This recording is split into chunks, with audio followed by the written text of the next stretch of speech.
ماں نہیں ساس ہوں میں کی نیکسٹ ایپیسوڈ میں دکھایا جائے گا کہ عروج جب عدالت میں درخواست کرے گی کہ میرے باپ نے مرنے سے پہلے تمام پراپرٹی اور بزنس میرے نام کیا تھا، جس پر میرے تایا ابو اور تائی امی قبضہ کر کے بیٹھ گئے ہیں اور ہمیں اسی گھر سے نکال دیا ہے جو کہ اصل میں ہمارا گھر ہے، تو عدالت سلمان اور ادریس کو بھی موقع دے گی کہ وہ اس دعوے کے خلاف اگر کارروائی کرنا چاہیں تو سلمان کا وکیل کہے گا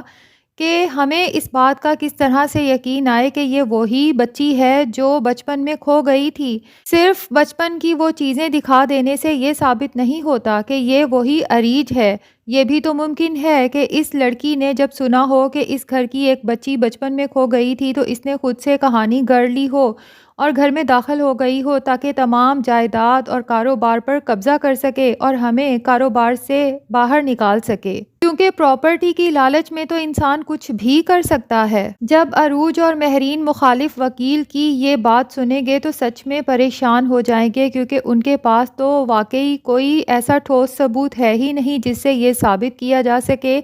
کہ یہ عروج دراصل وہی اریج ہے، مہرین اور وقار صاحب کی بیٹی۔ لیکن عروج نے بھی جو وکیل ہائر کیا ہے وہ بھی کافی سمجھدار ہے، تو وہ ایسا دعویٰ کرے گا کہ سلمان اور ادریس تو ہکا بکا رہ جائیں گے۔ دراصل عروج کا وکیل کہے گا کہ چلیں مان لیتے ہیں کہ ہم یہ ابھی ثابت نہیں کر سکتے کہ یہ عروج وہی اریج ہے اور یہ مہرین اور وقار صاحب کی سگی اولاد ہے، ہم اس کو سائڈ پہ بھی کر دیتے ہیں، تب بھی اس جائیداد اور کاروبار پر ادریس اور سلمان کا تو کوئی حق نہیں بنتا، کیونکہ یہ ساری پراپرٹی اور کاروبار تو تھا ہی وقار صاحب کا، اور وقار صاحب کے بعد اگر اس کی کوئی حقدار ہے تو وہ ان کی بیوہ ہے، یعنی کہ مہرین بی بی۔ سلمان تو جب مخالف وکیل کا یہ دعویٰ سنے گا تو بہت ہی شدید غصے میں آ جائے گا، اس سے بھی زیادہ غصہ اسے خود پر آئے گا اور شائستہ اور ادریس پر بھی کہ اگر ابھی کچھ عرصہ وہ لوگ یہ راز نہ ہی کھولتے اور سلمان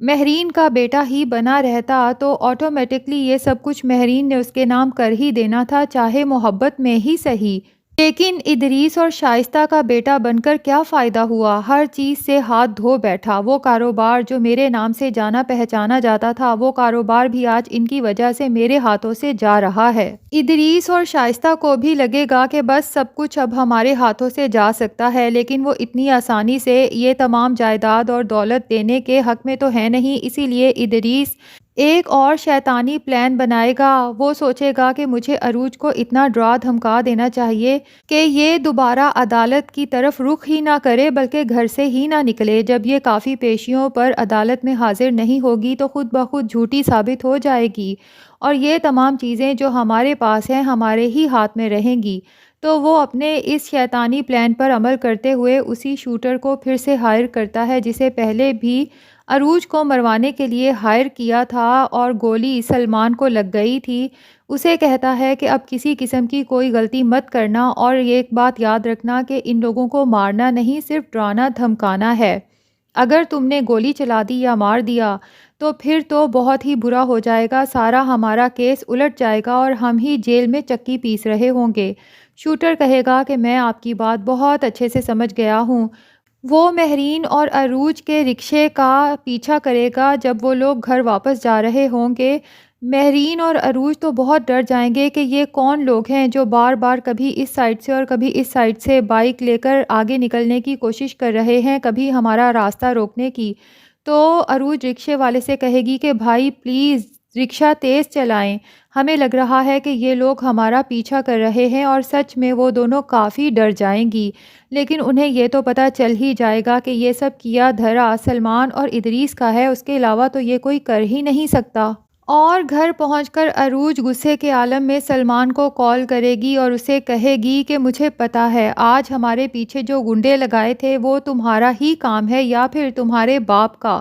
اور کوئی یہ نہیں کر سکتا، لیکن یہ اوچھے ہتھ کنڈے اب چھوڑ دو، اس سے تمہیں کچھ بھی حاصل ہونے والا نہیں ہے۔ تم یہ بات اچھے طریقے سے اپنے ذہن میں بٹھا لو کہ وقار صاحب کی دولت اور جائیداد کی اکلوتی وارث میں ہوں۔ سلمان کو تو پہلے ہی عروج پر شدید غصہ ہے، جب اس کی یہ باتیں سنے گا تو اس کا غصہ تو آسمان پر پہنچ جائے گا اور کہے گا کہ تمہارا یہ خواب بھی میں جلد ہی چکنا چور کر دوں گا۔ عروج ہنسے گی اور کہے گی کہ یہ حقیقت ہے، خواب تو وہ ہے جو تم دیکھ رہے ہو۔ لگتا ہے کہ تم بھول جاتے ہو، لیکن میں تمہیں ایک دفعہ سے پھر یاد کرا دیتی ہوں کہ میرے باپ نے مرنے سے پہلے یہ تمام پراپرٹی اور کاروبار میرے نام کیا تھا۔ تو سلمان غصے کے عالم میں کہے گا کہ ٹھیک ہے، تمہارے باپ کے ساتھ ہی اس حقیقت کو بھی میں زمین میں دفن کر دوں گا۔ تو عروج کو سلمان کی بات پر ہنسی آئے گی اور کہے گی کہ بہت خوب، یعنی کہ تم اس حقیقت کو جانتے ہو لیکن صرف ماننے سے انکار کر رہے ہو۔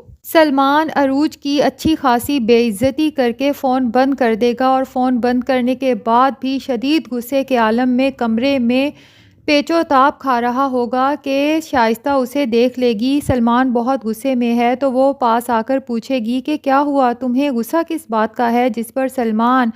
عروج کی ساری باتیں شائستہ کو بتا دے گی تو شائستہ اسے مشورہ دے گی کہ تمہیں یہ ساری باتیں بھی اپنے وکیل کو بتا دینی چاہیے، ہو سکتا ہے اس سے ہمارا کیس مزید سٹرونگ ہو جائے۔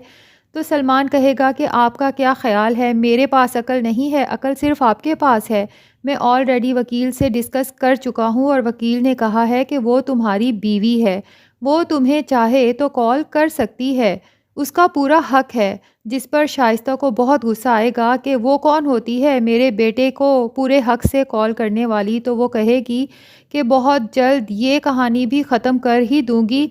کیونکہ شائستہ نے تو پہلے ہی سوچ رکھا ہے کہ جیسے ہی تمام پراپرٹی ان لوگوں کو مل جائے گی تو اس کے بعد سلمان سے کہے گی کہ فوراً سے پہلے عروج کو طلاق دو اور کسی بہتر لڑکی سے سلمان کی شادی کرے گی۔ اب مہرین بھی گھر آنے کے بعد سلمان کو دیکھ کر، اس کی حرکتیں، اس کی باتیں دیکھ کر بہت زیادہ غمزدہ ہوگی، جس پر نسیمہ اس کو دلاسا دے گی اور کہے گی مہرین بہن حوصلہ کریں، انشاءاللہ سب کچھ بہتر ہو جائے گا، آپ کا جو بھی نقصان ہوا ہے اس کا ازالہ ہو ہی جائے گا جب سب کچھ واپس ملے گا، تو یہ اتنا بڑا نقصان تو نہیں ہے نا؟ جس پر مہرین کہے گی کہ نقصان تو بہت بڑا ہوا ہے، محبت کا نقصان ہوا ہے، اعتبار کے ٹوٹ جانے کا نقصان ہوا ہے، کیونکہ مہرین چاہ کر بھی سلمان کی محبت کو دل سے نہیں نکال پا رہی اور اسے یقین ہی نہیں آ رہا کہ یہ میرا وہی سلمان ہے جو صبح میرا چہرہ دیکھے بغیر اپنے دن کا آغاز نہیں کرتا تھا اور آج مجھے اس قدر نفرت سے دیکھتا ہے۔ اب دوسری طرف شائستہ سوچ لیتی ہے کہ مجھے وہ تمام ڈاکومنٹس ہی جلا دینے چاہیے جس میں وقار نے اپنی تمام چیزیں عریج کے اور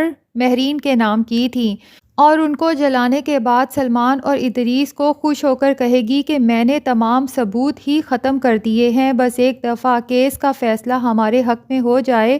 تو اس تمام جائیداد پر ہمارے نام کی مہر لگ جائے گی، اور ہوگا بھی یہی کہ اگلی پیشی پر مہرین اور عروج سے پوچھا جائے گا کہ وقار صاحب نے جو پراپرٹی اور کاروبار آپ کے نام کیا تھا اس کی ڈاکومنٹیشن تو ضرور ہوگی،